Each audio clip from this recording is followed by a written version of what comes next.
शौकत बसर साहब, वजीर आजम इमरान खान साहब आज उन्होंने मीडिया से बात करते हुए कहा बड़ी खौफनाक चीजें FIA की इंक्वायरी रिपोर्ट में मिली है, कार्टेल बनाकर यह सारी कार्रवाई की गई है। तो जब जहांगीर तरीन साहब आपका हिस्सा थे, आपके साथ उठते बैठते थे, इन चीजों का तब नहीं पता था आपको? शुक्र है साहब, पहली बात तो जो प्राइम मिनिस्टर इमरान खान ने कहा वो आज से नहीं कह रहे, उनकी तो पूरी जद्दोजहद, उनकी पूरी जो सियासी ज़िंदगी है उसको उठाकर देख लें, एक ही नुक्ते पे थी, दो नहीं एक पाकिस्तान, दो कवानीनी एक कानून। पाकिस्तान में 70 साल हो गए, बल्कि आज भी जब प्राइम मिनिस्टर हुकूमत में हैं, वज़ीर आज़म हैं, आज भी अभी तक दो पाकिस्तान हैं, आज भी दो कानून हैं। गरीब के लिए और कानून है, अमीर के लिए और कानून है। प्राइम मिनिस्टर की जो जद्दोजहद है, नहीं तो आज भी दो कानून मैं आता हूं, देखिए मैं वो बंदा हूं जो खुल के बात करने का आदी हूं, करें हाँ, वो पार्टी के हक में हो, पार्टी के मुखालिफ नुक्ता नजर कौम तक जाना चाहिए। उन्होंने जब ये प्राइम मिनिस्टर का ऑफिस संभाला, उस वक्त से 70 साल में यहां क्या हुआ, यहां पर डंडे के जोर पर, लाठी के जोर पर, पैसे के जोर पर और ताकत के जोर पर यहां पे इदारों को यरगमाल बनाया गया। यहां पर अपनी, वो कहते हैं ना, जिसकी लाठी उसकी भैंस उसका कानून था। यहां कोई किसी को बुलाता था, क्या होता था माजी में, सुप्रीम कोर्ट पर हमला हो जाता था, कहा जाता था ये 5 बोझ के मारे हुए जज। यहां लोग आदी थे मलक कयूम के, यहां लोग आदी थे ब्रीफ केसों के, यहां लोग आदी थे कि यस मास्टर होना चाहिए और तमाम इदारे हमारे ताबे होने चाहिए। प्राइम मिनिस्टर ने 70 साल में, फिर कह रहा हूं, जब प्राइम मिनिस्टर ऑफिस में इस बात का हलफ लेने के बाद वो पहुंचे, वहां से उन्हें अपनी जद्दोजहद का आगाज किया। रास्ते में क्या हुआ, अपने भी आए, दूसरे भी आए। कहा क्या था, अपना हो दूसरा हो, कानून एक होगा। अलीम खान रास्ते में आए, उन्होंने कहा ठीक है, आप पे इल्ज़ाम लगा है और आप जहांगीर तरीन साहब पे मैं आता हूं, उनकी जो जद्दोजहद है तहरीक इंसाफ के लिए, जितनी कुर्बानी उनकी है वो भी किसी ढकी छुपी नहीं है। वो जाके नैब में पेश हुए, नैब ने गिरफ्तार कर लिया। उस वक्त नैब प्राइम मिनिस्टर इमरान खान के ताबे नहीं था। सर मेरा सवाल ये है, इतनी देर बाद क्यों पता चला? मैं बता देता हूं, मुझे पता है क्या कहना चाहते हैं, तो है, मैं बता देता हूं, मैं एक फिक्र है। अलीम खान क्लियर हुए अल्हम्दुलिल्लाह, इज्जत के साथ आज दोबारा अपने सीनियर मिनिस्टर को, तो जहांगीर तरीन साहब जब क्लियर होने जा रहे हैं, आप ये कह रहे हैं क्लियर होकर बैठे हैं। अच्छा, अब मैं आ जाता हूं, आपका जो सवाल है, देखिए होता यह है कि इदारे नाप, उस वक्त इमरान खान प्राइम मिनिस्टर थे, जब एक GIT बनी, GIT की फाइंडिंग्स आई, और GIT कितनी देर बनी पहले, 1 साल पहले। आज प्राइम मिनिस्टर ने क्या कहा, होता क्या है, 26 रुपए यकायक चीनी बड़ी महंगी हो जाती है। पाकिस्तान की जेलों में बंदे उठाकर देख लें, शायद 2 या 4 अरब के उन्होंने नुकसान किया होगा पाकिस्तान के। यहां पे अगर सीधा चीनी मालकान जो है 150 अरब उनकी जेबों में चला गया। मैं ये भी नहीं कह रहा कि जहांगीर तरीन साहब ने जेब में डाल लिया। जहांगीर तरीन साहब की जो जद्दोजहद है, जो पार्टी के लिए कुर्बानी है, वो किससे ढकी छुपी नहीं है, और इसमें कतई दो राय नहीं है। इमरान खान अगर आज प्राइम मिनिस्टर में ऑफिस में है, उसमें बहुत बड़ा हिस्सा। सर आप ये कह रहे हैं पहले आपकी आंखें बंद थी, अब खुल गई हैं। मैं ये नहीं कह रहा, मैं ये कह रहा हूं कि जो फाइंडिंग आई उसके नतीजे में आज इदारे कार्रवाई कर रहे हैं। जहांगीर तरीन साहब उधर पेश हो रहे हैं। तरीन साहब अगर क्लियर होंगे, वो उसी जगह पे बैठेंगे जाके जहां पर अलीम खान बैठे हैं। मुझे सब 1 मिनट और लूंगा। आपको याद है क्या, एक फिक्रा, अभी मेरे दोनों कुलीग्स आएंगे, क्या फिक्रा कहा जाता था, तरीन साहब ATM मशीन है, तरीन साहब को लंदन भगा दिया गया, तरीन साहब की दफा कानून खामोश, और आप कह रहे हैं कि वो अब एहतसाब का सामना कर रहे हैं। उन्होंने क्या कहा, आज भी PM ने उस बात को दोहराया, ठीक है, लॉ इज फॉर एवरीवन। ठीक है, लेकिन आप मुझे ये बताएं ना, उनके साथ जो लोग खड़े हुए हैं, जो उनके इशाये में जाते हैं, जिन्होंने अब प्राइम मिनिस्टर साहब को खत भी लिखा है, तो वो उनके साथ जो खड़े हुए हैं, उनके खिलाफ फिर कार्रवाई क्यों नहीं करते? फिर मैं अर्ज करूं, वो आप सिर्फ ये बता दें कि वो राइट के साथ खड़े हैं, रॉन्ग के साथ खड़े हैं। अगला सवाल, अभी तो मैं फिर कह रहा हूं, मुल्ज़िम से मुजरिम का सफर होता है। मैं एक वकील हूं, FIR होना ये कति ये एस्टैब्लिश नहीं करता कि हौसला बढ़ाने के लिए साथ खड़े। मैं बताता हूं क्यों होते। देखिए, आज आप इस ऑफिस में एक्सप्रेस में काम कर रहे हैं ना, बहुत सारे कुलीग्स आपके साथ होंगे जो अच्छे बुरे वक्त में आपके साथ खड़े होंगे, आप सही हैं या गलत हैं। इसी तरह ये जो लोग आज हैं, उनकी तरीके इंसाफ, उन्होंने क्या कहा, इवन उनसे पार्टी को कोई नुकसान नहीं। मुझे आगे बढ़ने देना। इवन तरीन साहब ने ये कहा है कि कल भी मेरी पार्टी तहरीक इंसाफ थी, आज भी मेरी पार्टी तहरीक इंसाफ, वो भी सब दोस्त तहरीक इंसाफ के। वो ये भी कह रहे हैं कि हमारी कल की दोस्ती को आज की दुश्मनी में ना बदलें। वो ये भी कह रहे हैं, वो ये भी कह रहे हैं कि ये एहतसाब नहीं, ये इंतकामी कार्रवाई है। वो ये भी कह रहे हैं। अच्छा, ना सिर्फ वो कह रहे हैं, बल्कि ऑपोजिशन भी कह रही है। राना सनाउल्लाह साहब ने क्या कहा जी, आज वो सुनते हैं। सवाल आगे बढ़ाता हूं।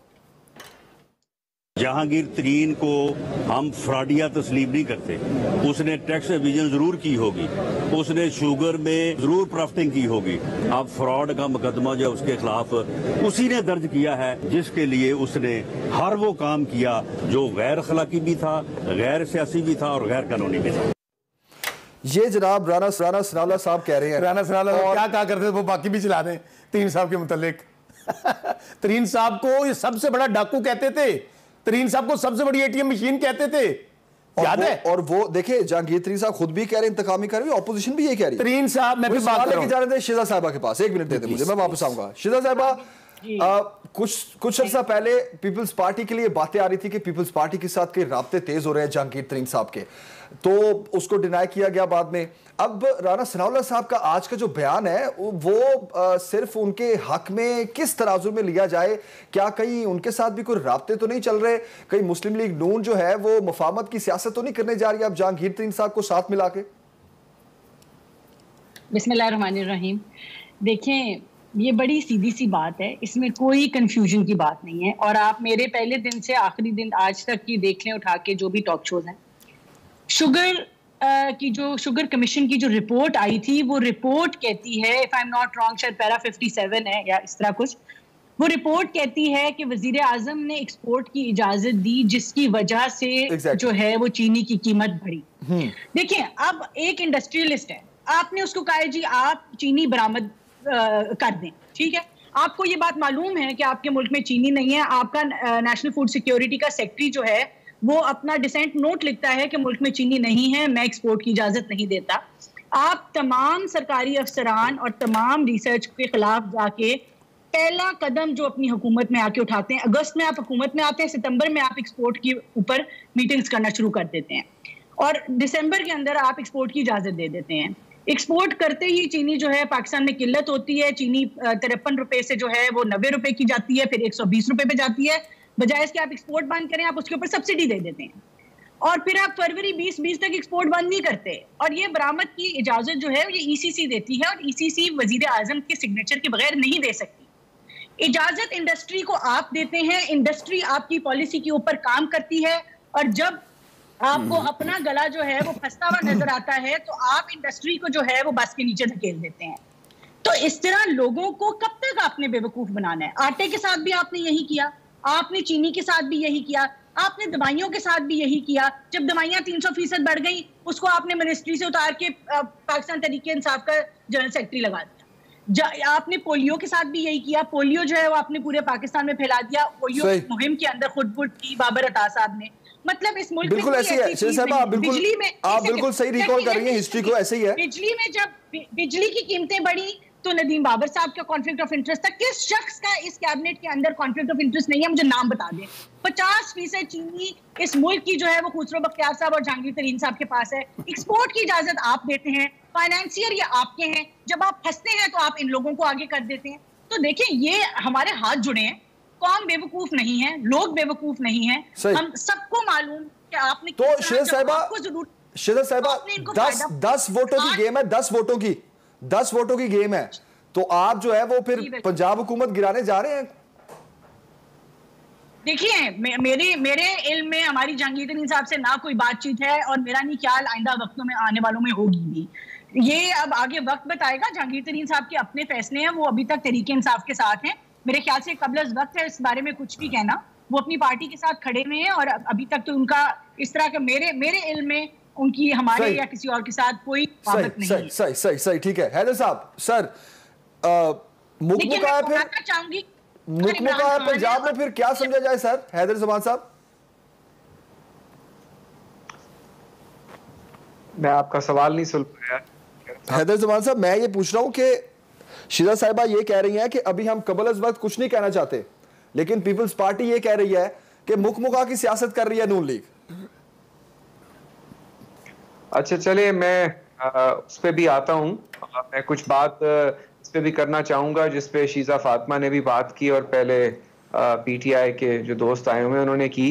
और ये वैसे हैरानकुन बात है कि जितना 2 पाकिस्तान 1 पाकिस्तान का हमें मवाजना किया जा रहा है, काश के वजीर आजम साहब ने और बसरा साहब ने चीनी की पढ़ ली होती, उसमें जो मेन है, जो डाकू है जिसने 150 अरब का डाका डाला, वो है ईसीसी और उसका सरबराह असद उमर। और कॉमर्स के जो वजीर हैं वो वजीर आजम साहब खुद ही हैं। जिस तरह अभी भारत को उन्होंने समरी भिजवाई थी कॉटन और वहाँ से चीनी मंगवाने की, वही वजीर आजम जब काबीना में बैठा उसी ने ही उसी की एक्सपोर्ट की इजाज़त दी। और फिर हुकूमत के ही लोग थे, कार्टेल था, इनके फाइनेंसियर्स थे जिन्होंने एक्सपोर्ट की इजाज़त दी और सब्सिडी भी दी। अब जब आपने मार्केट में खुद ही शॉर्टेज क्रिएट कर दी, खुद ही एक प्राइस मैनिपुलेशन की फजा कायम कर दी, तो आपने अवाम को उस वक़्त का जो भी कार्टेल था, और ये एक कार्टेल नहीं है, इस हुकूमत के सपोर्टर्स कई हैं, ऑटोमोबाइल में चले जाएं, ऑयल माफिया में चले जाएं, डेस्कॉन इंजीनियरिंग से लेके जिनको डेमो के ठेके दिए गए, जो तिजारत में पाकिस्तान के अवाम के साथ जो हशर कर रहे हैं, ऐसी पॉलिसीज बनाकर, ऐसी समरीज कश्मीरियों के खून के ऊपर वो समरीज मूव हो रही हैं। तो ये झांसा नहीं चल सकता।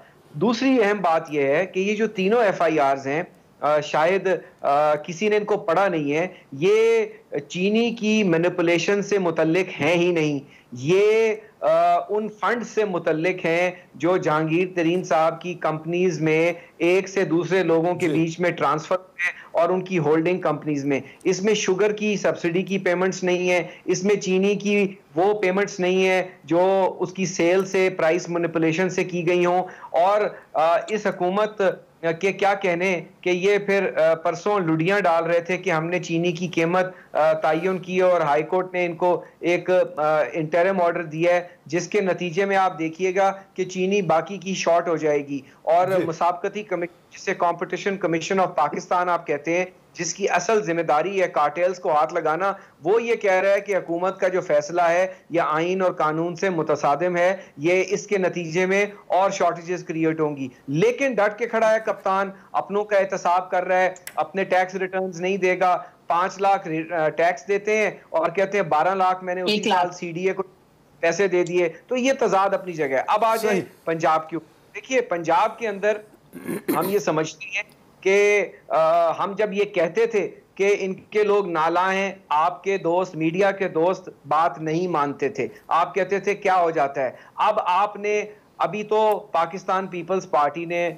PML नवाज ने एक फॉर्मिडेबल पोजीशन नहीं ली पंजाब के हवाले से, लेकिन उससे पहले ही इनकी अपनी माशाल्लाह जो करतूत हैं, जो इनके कारनामे हैं 2.5 साल में पंजाब हुकूमत के, मरकजी हुकूमत के, इनके 8 MNAs और 21 से ज़्यादा MPAs। और मैं आपको बताऊं कि जितने ये लोग सामने आ रहे हैं, इससे कहीं ज़्यादा तादाद में लोग जो हैं, जब मौका आएगा तो आपको अलहदा नजर आएंगे। प्रॉब्लम ठीक है से नहीं होनी चाहिए, इनको अपने लोगों से होनी चाहिए। और जिस दिन काबीना में इन्होंने तरमीम की, ठीक है, बहुत सारे पॉइंट ऑफ व्यू आ गया।